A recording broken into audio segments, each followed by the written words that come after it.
Private మీద ఉన్న ఆసక్తి చంద్రబాబు ప్రభుత్వం మెడికల్ కాలేజీలపైన లేదని మాజీ మంత్రి అప్పలరాజు ఆగ్రహం వ్యక్తం చేశారు. కేంద్రంతో భాగస్వామ్యం ఉండి కూడా చంద్రబాబు మెడికల్ కాలేజీలు తీసుకురాలేదని మండిపడ్డారు. మాకు మెడికల్ సీట్లు వద్దని లేఖ రాసిన ఏకైక ప్రభుత్వం చంద్రబాబు ప్రభుత్వం అంటూ కీలక వ్యాఖ్యలు చేశారు. ఎక్సెప్ట్ పాడేరు ఒక 50 సీట్లు మొదలుపెట్టారు.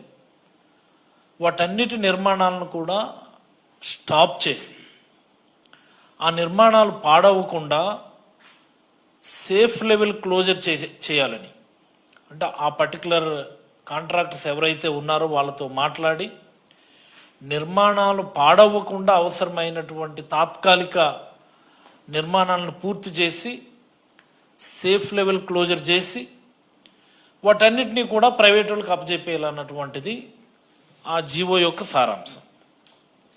దీనికి చైర్మన్ ఏమో ఎంఎస్ఐడిసి ఎండి, ఏపీ ఎంఎస్ఐడిసి ఎండి చైర్మన్గా ఉంటారన్నటువంటిది దాని జీవోకి సంబంధించినటువంటి సారాంశం. దీన్ని గొప్పగా ఈనాడులో కూడా రాశారు. సేఫ్ క్లోజ్ వ్యయం 100 కోట్లు, సేఫ్ క్లోజ్కి సిఫారసు చేస్తూ, ఇది వీళ్ళు తీసుకున్న నిర్ణయం కాదు.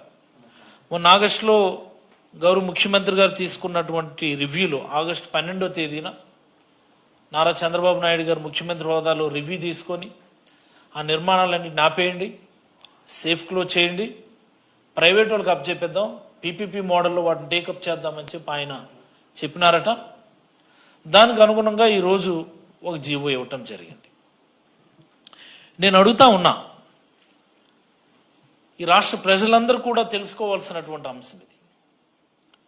ఈ రాష్ట్రంలో మెడికల్ విద్య అభ్యసించాలని, డాక్టర్ కావాలని కలలు కనేటటువంటి ప్రతి పేద విద్యార్థి కూడా తెలుసుకోవాల్సినటువంటి అంశం.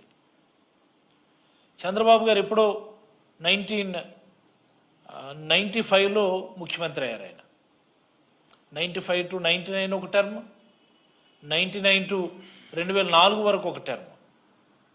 ఇదే కదా పాయింట్. అంటే 14.5 సంవత్సరాలు ఆయన ముఖ్యమంత్రిగా చేశారు. ఆయన ముఖ్యమంత్రి 14.5 సంవత్సరాలు ముఖ్యమంత్రిగా చేసిన సమయంలో ఒక్కటంటే ఒక్క ప్రభుత్వ మెడికల్ కాలేజీలు ఆయన ఏమైనా మంజూరు చేశారా? ఆయన దిగిపోయే టైంకి 2004లో దిగిపోయే టైంకి ఈ రాష్ట్రంలో 11 గవర్నమెంట్ మెడికల్ కాలేజెస్ ఉంటే 11 గవర్నమెంట్ మెడికల్ కాలేజీల్లో ఒక్కటి కూడా చంద్రబాబు హయాంలో మంజూరు చేసినటువంటిది కాదు. అంటే చంద్రబాబు గారికి ప్రభుత్వ మెడికల్ కాలేజీల మీద ఉన్నటువంటి ఆసక్తిని ఈ సందర్భంగా నేను తెలియజేస్తా ఉన్నాను. ఎవరికైనా ఎలాంటి దౌర్భాగ్యమైన రికార్డు ఉందా? ఈ దేశంలో ఏ ముఖ్యమంత్రి అయినా తన హయాంలో కనీసం 1-2 ప్రభుత్వ మెడికల్ కాలేజీలు ఉంటే నా పేరు చిరస్మరణీయంగా మిగులుతుందని ఎవరన్నా అనుకుంటారు. చూసారా? ఆయన 14.5 ఏళ్ల కాలంలో ఒక్కటంటే ఒక్క గవర్నమెంట్ మెడికల్ కాలేజీలు ఇవ్వలేదు ఆయన. At the same time 18 private medical కాలేజీలు వస్తే ఆయన టెన్యూర్లో అవుట్ ఆఫ్ 18 12 ప్రైవేట్ మెడికల్ కాలేజీలకు సంబంధించినటువంటి అనుమతులు ఆయనే ఇచ్చినాడు. ఆయన అంటే ప్రైవేట్ మీద ఆయనకు ఉన్నటువంటి ఆసక్తికి అది ఒక చిన్న నిదర్శనం. ఏమిటి చంద్రబాబు గారు, నాకు అర్థం కాదు, మీ హయాంలో ఒక్కటంటే ఒక్క గవర్నమెంట్ మెడికల్ కాలేజ్ ఇవ్వలేదు. మీ తర్వాత వచ్చినటువంటి రాజశేఖర రెడ్డి గారు రిమ్స్ మెడికల్ కాలేజీలో, Rajiv Gandhi institute of medical sciences అని శ్రీకాకుళంలోను, ఒంగోలులోను, కడపలోను,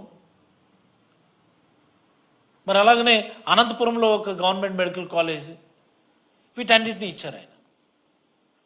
దాని కొనసాగింపుగా ఈరోజు జగన్మోహన్ రెడ్డి గారు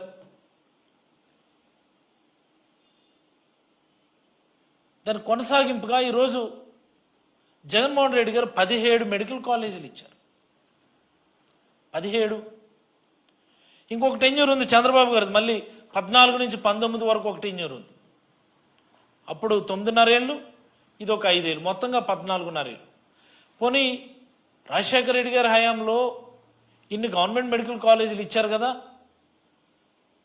14 నుంచి 19 వరకు అయినటువంటి సమయంలో ఎన్డీఏ గవర్నమెంట్లో భాగస్వామ్యంగా కూడా ఉన్నారు చంద్రబాబు గారు. అంటే నరేంద్ర మోడీ గారు ప్రధానమంత్రిగా ఉన్నప్పుడు వీళ్ళు గవర్నమెంట్లో భాగస్వామ్యంగా ఉండి కూడా ఒక్కటంటే ఒక్క గవర్నమెంట్ మెడికల్ కాలేజ్ తెచ్చుకోలేకపోయారు. ఇంతకంటే దౌర్భాగ్యం ఇంకోటి ఉంటుందా? జగన్మోహన్ రెడ్డి గారు ముఖ్యమంత్రి అయిన తర్వాత ఈ ప్రైవేట్ మెడికల్ కాలేజీల్లో ఈ ఫీజులు, మరి ప్రైవేట్ మెడికల్ హాస్పిటల్స్లో పేషెంట్లకు అందిస్తున్నటువంటి సర్వీసెస్కు ఉన్నటువంటి రేట్లు, వాటన్నిటిని చూసి రాజశేఖర రెడ్డి గారి ఎరినా కంటిన్యూ అవ్వాలని ప్రతి పార్లమెంట్లో కూడా ఒక గవర్నమెంట్ మెడికల్ కాలేజ్ ఉండాలని 17 మెడికల్ కాలేజీలు మంజూరు చేశారు ఒకే టర్మ్లో. దేశవ్యాప్తంగా ఇది ఒక పెద్ద రికార్డ్. ఇది ఒక గొప్ప రిఫార్మ్. ఇది not only it's a record, it's a reform. దేశంలో ఉన్న అన్ని రాష్ట్రాల ముఖ్యమంత్రులు కూడా అదేంటి అంత చిన్న రాష్ట్రం అన్ని మెడికల్ కాలేజీలు పర్మిషన్ పెట్టారు.